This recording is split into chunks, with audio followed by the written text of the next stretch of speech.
Mengenai isu mulai retaknya hubungan Prabowo dengan Presiden Jokowi, Wakil Presiden terpilih Gibran Rakabuming Raka membantah isu tersebut. Menurut Gibran, hubungan antara Presiden petahana dan Presiden terpilih pemilu 2024 masih baik-baik saja.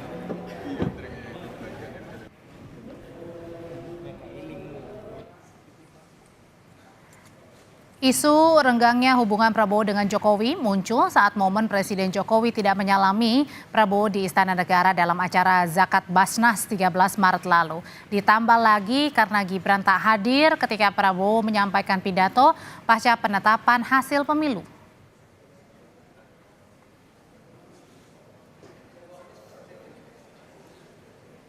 Ada isu renggangnya Pak Jokowi dan Pak Prabowo. Siapa yang renggang? Nggak ada yang renggang. Apa yang renggang? Nggak ada yang renggang. Kita makin dekat kok. Tolong jangan memberitakan yang jelek-jelek gitu ya. Pasca Pilpres, rumor hubungan Jokowi dan Prabowo mulai renggang kian santer. Benarkah ketidakhadiran Wakil Presiden terpilih Gibran Rakabuming Raka dalam pidato kemenangan hasil KPU di Kartanegara menjadi sinyal kedua tokoh tak lagi harmonis? Lalu bagaimana pula rencana pertemuan Prabowo dengan Megawati akan memengaruhi hubungan dengan Jokowi? Kita bahas sore ini bersama Direktur Lingkar Madani Ray Rangkuti dan Direktur Eksekutif Indobarometer M. Kodari. Selamat sore Bang Ray, Mas Kodari. Sore, ya. Sore.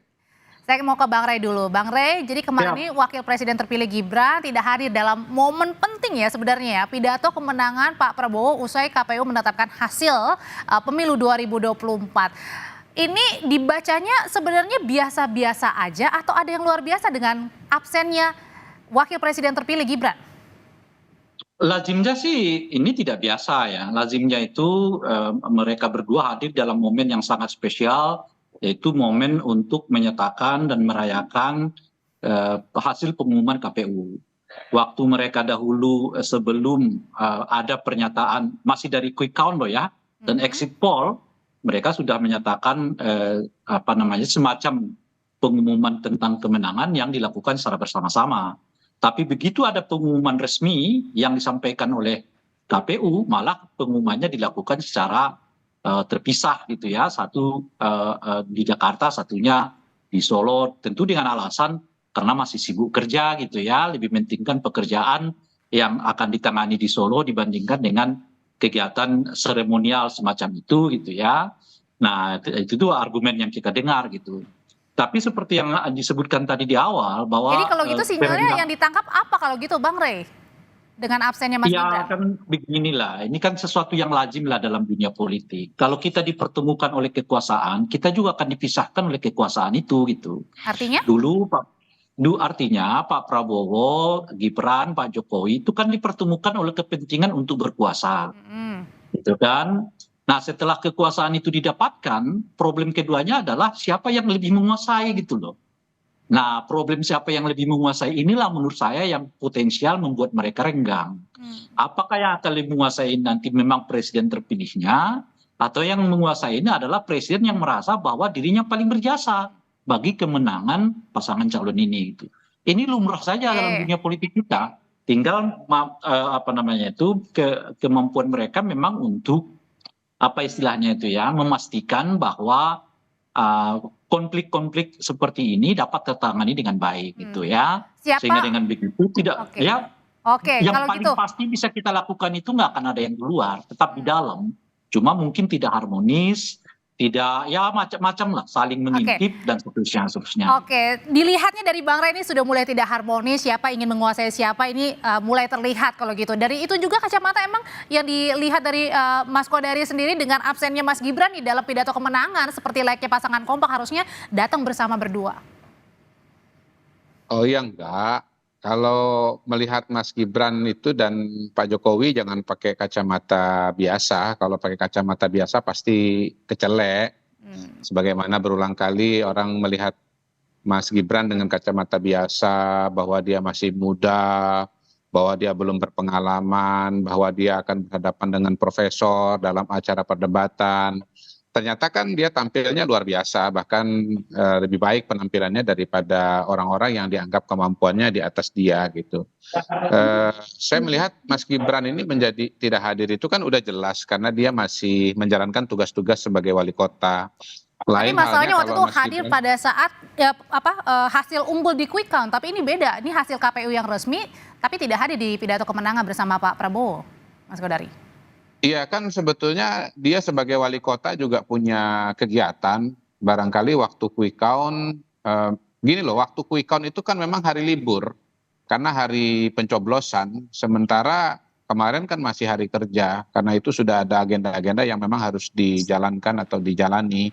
Jadi dari situ saja udah gampang menjawabnya bahwa tanggal 14 Februari itu tuh hari libur, kemarin bukan hari libur. Jadi kalau bukan hari libur tentunya tidak terikat dengan jadwal-jadwal dinas atau jadwal-jadwal tugas gitu. Yang jelas sebetulnya kacamata mau dibilang pecah itu ya apa argumentasinya pada hari ini? Nggak ada argumentasinya sama sekali karena apa? Karena Pak Jokowi Bukan masih mengindikasikan tadi presiden. kerenggangan antara Pak Jokowi dengan Pak Prabowo? Iya ya, semuanya ini kan tesisnya ini ada dua sekarang ini. Jokowi dengan Prabowo ini kan duet atau duel. Tentu ada yang melihatnya sebagai duet, ada juga yang melihatnya sebagai duel. Bang Ray melihatnya sebagai duel karena itu mengemukakan alasan-alasan yang mengindikasikan bahwa itu duel. Sementara saya melihatnya sebagai duet gitu. Yang jelas pada hari ini Pak Jokowi masih presiden, Pak Prabowo masih menteri pertahanannya. Kemudian nanti ke depan Pak Prabowo akan jadi presiden dan Pak Jokowi masih diharapkan atau dilihat punya kemampuan untuk membantu dan mendukung Pak Jokowi. Apalagi Mas Gibran adalah wakilnya bagi Pak Prabowo gitu. Kalaupun misalnya ada perbedaan-perbedaan, ya kita lihatlah mungkin 6 bulan, setahun, 2 tahun, kemudian nggak bisa baru dilantik atau bahkan belum dilantik sudah dibilang mereka ini tidak duet gitu. Iya, tidak harmonis. Kalau saya lihat sih ini upaya untuk memecah belah Prabowo dan Jokowi kok. Ini jelas divide et impera. Karena gini dilihatnya Bang orang ini untuk bisa akrab gitu. Ya, karena gini dilihatnya Bang Ray juga melihatnya seperti apa nih pada saat beberapa waktu lalu Pak Presiden ada acara di istana, Pak Menhan, Pak Prabowo juga ada di sana, semua menteri disalami, tapi Pak Prabowo-nya tidak disalami sama Presiden yang sebenarnya juga mendukung kan Prabowo Gibran ini dalam kontestasi. Gini Audrey, Ke Bang Ray dulu. coba tunjuk, enggak gini, saya mau meluruskan gini ya. Kita jangan melihat gestur, tunjukkan masalah-masalah yang nyata, masalah-masalah yang konkret. Sekarang konflik apa sih yang terjadi antara Pak Jokowi dengan Pak Prabowo? Konflik yang nyata sekarang ini apa? Apa yang kita lihat ada apa enggak? Kalau enggak ada jangan diada-adakan. Mohon maaf ya, jangan maksa-maksa juga. Kalau memang enggak ada peristiwanya jangan dipaksa-paksakan. Oke, kalau gitu saya mau tanya pandangannya Bang Ray.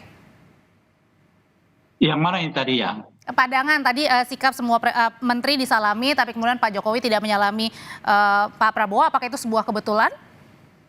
Ya kalau konflik dalam pengertian satu ke kanan satu ke kiri yang memang tidak ada. Ini kan yang kita lihat ini masih gejala-gejala kan. Belum mengarah kepada apa yang disebut dengan konflik yang kita sebutkan itu tadi. Gejala-gejalanya itu yaitu gitu. Kenapa itu bisa terjadi? Ya saya sudah menyebutkan kalau Bung Kodari kan mengatakan jangan dari kacamata biasa. Kalau dalam kacamata biasa itu lumrah terjadi karena kalau dua orang dipertemukan oleh kekuasaan, maka kekuasaan itu pula yang akan memisahkan mereka gitu. Nah dulu Pak Prabowo dengan Pak Jokowi itu dipertemukan oleh kepentingan kekuasaan. Pak Prabowo jadi calon presiden, ya wakil presidennya adalah anaknya Pak Jokowi, dalam hal ini adalah Gibran gitu. Nah tentu setelah kekuasaan itu di tangan mereka bagaimana? Ya mereka akan berkepentingan untuk mengakumulasi kekuasaan sebanyak-banyaknya. Pak Prabowo ingin banyak, Golkar ingin banyak, ya kemudian Pak Jokowi juga ingin banyak. Apakah termasuk dengan peluang Pak Jokowi masuk sebagai ketua umum Partai Golkar itu juga salah satu hal pemicu? Ya itu bagian-bagian dari ingin mengambil pengaruh yang lebih besar kan. Itu biasa saja terjadi. Kalau kemarin misalnya Pak Prabowo, Pak Jokowi belum apa-apa sudah menerima tamu seperti Pak Surya Paloh, kan Pak Prabowo nggak melakukannya gitu. Nah pertanyaannya kenapa justru Pak Jokowi yang mengundang Pak Prabowo, Pak Surya Paloh untuk datang ke istana lalu menyebutkan di hadapan publik kalau ada komunikasi yang diinginkan berhubungan dengan Pak Prabowo melalui pintu beliau gitu. Kan itu sebetulnya sinyal-sinyal yang ingin mengatakan bahwa saya cukup punya pengaruh ke dalam koalisinya Pak Prabowo ini gitu.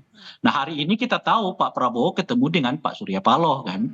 Pak Prabowo menyebut Surya Paloh itu setelah ditetapkan sebagai presiden oleh KPU gitu ya. Artinya apa gitu? Artinya persaingan pengaruh itu lagi-lagi kembali terjadi antara Pak Prabowo dengan Pak Jokowi. Apakah ini sesuatu yang menakutkan? Ya tentu tidak. Karena kalau pengertian menakutkan seperti A dan B, positif dan negatif, itu nggak akan terjadi.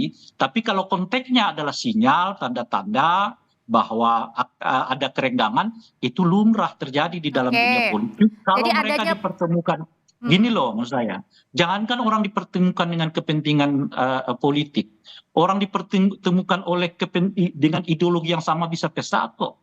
Jokowi pecah dengan dengan PDI Perjuangan, padahal ideologinya sama, yaitu ideologi Oke. marxisme. Gitu kalau sama Pak kira-kira. Prabowo pecahnya kenapa kira-kira? Ya itu tadi soal siapa yang paling berpengaruh di dalam kekuasaan ini kan naluri kekuasaannya kan sama. Ingin menguasai sebanyak-banyaknya, kalau dapat 5 kenapa 4, Oke, tuh kalau Mas dapat Kodari. 4 kenapa 3, Ya. dan sebagainya gitu. Nah kalau gitu dilihatnya apakah dengan kabar bahwa Pak Jokowi juga sodorkan untuk menjadi ketua umum Partai Golkar itu juga menjadi langkah tersendiri bagi Pak Jokowi untuk menguatkan posisi tadi ya, kalau kata Bang Rey bilang siapa ingin menguasai siapa? Ya, tergantung kepada apa yang mau dicapai ya. Kalau kita bicara Indonesia Maju misalnya ya, mengawal agenda Indonesia Maju, maka saya melihat Pak Jokowi dengan Pak Prabowo itu sebagai satu kesatuan, sebagai satu tim, bahkan duit tunggal. Pak Prabowo walaupun beliau presiden, walaupun beliau ketua umum Gerindra, tentu tidak bisa mengawal agenda Indonesia Maju itu sendirian. Bahkan mengawal pemerintahan pun perlu dukungan dari 70%, 80% kursi di parlemen.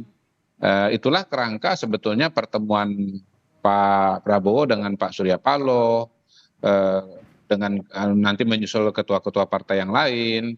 Dan sebetulnya sekali lagi kalau tujuannya sama, lalu kemudian selama ini sudah saling membantu, apalagi ada kecocokan pribadi, tentunya yang terjadi adalah kerjasama. Oke. Misalnya kalau bicara dukungan politik ya, bukan Berarti mustahil duet ya, bukan Pak duel ya. Prabowo duet dong. Bahkan ini sebetulnya kan duit tunggal. Kalau saya punya tesis bahwa sebetulnya ini duit tunggal yang betul-betul akan duit tunggal, bukan hanya dalam katakanlah pemenangan atau seperti dulu zaman revolusi untuk proklamasi kemerdekaan, tetapi juga Baik. dalam pemerintahan.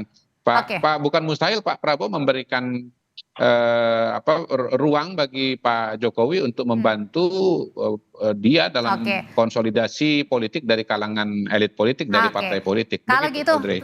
terakhir Bang Rey singkat aja. Kalau gitu kan ini ada rencana nih, ada wacana Pak Prabowo akan bertemu Bu Mega. Kalau misalnya rencana itu terjadi, apakah ini juga merupakan sinyal tersendiri?